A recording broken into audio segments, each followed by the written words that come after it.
morning, Mom. So today we're going to talk about our Christmas party. So do you have any suggestion? Excuse me, Mom. I have a suggestion.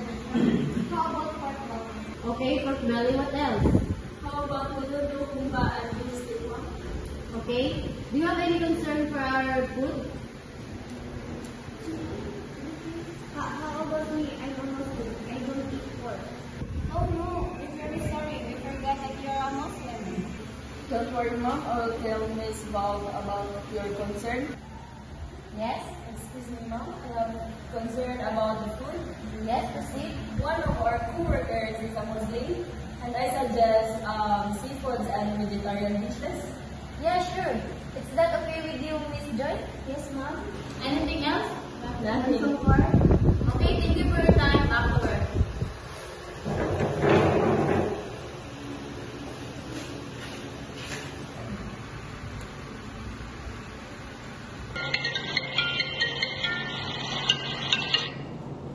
Mabuhay, good morning. Thank you for calling Royalty Restaurant. By the way, I am Abigail. How can I assist you today? Can I have a reservation, please? Oh, sure. Before anything else, may I have your name and your contact number, please? My name is Val. My contact number is 0912345678. Okay, Ma'am Val, when and what time your reservation, Ma'am? On December 23 at exactly 7 p.m. And a table for how many, Ma'am? Good for 5 persons. May I know your food preferences, Ma'am? Yes, we have a Muslim co-worker. So I preferred vegetarian food, seafood, and also I preferred non-smoking area. Okay, Ma'am, let me confirm you have a reservation under the name of Val and your contact number is 0912345678 on December 23 at exactly 7 p.m. Good for 5 persons. And you prefer vegetarian food and seafood and also you choose a non-smoking area. Is that correct, Ma'am? Yes, that's correct. Okay, Ma'am. We will call you 2 hours to confirm your reservation. Thank you for your choosing Royalty Restaurant. See you on December 23. Thank you.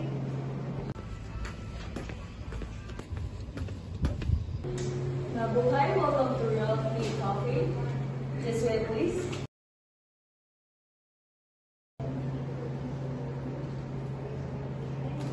For a while, may I know how to address you?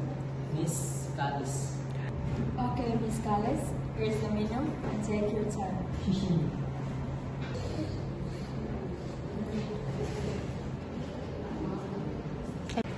Excuse me, Miss, are you ready to order? Yes. And what's your order? This is Hokkaido. Anything else? No. Okay, wait for 5 minutes.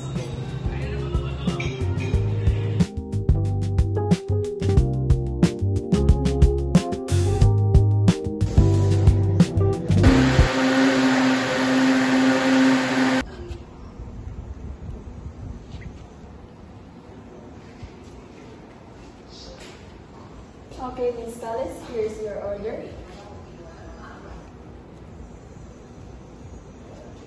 Why my order takes too long?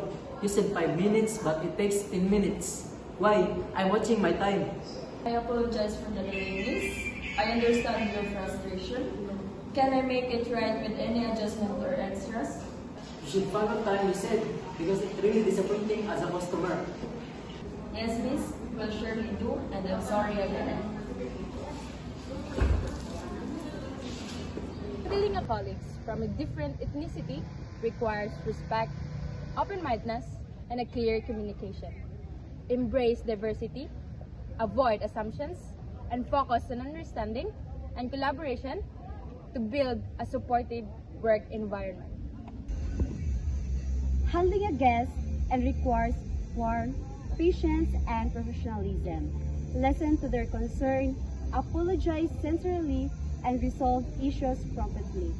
Stay calm, set polite boundaries, and ensure they leave feeling valued and satisfied.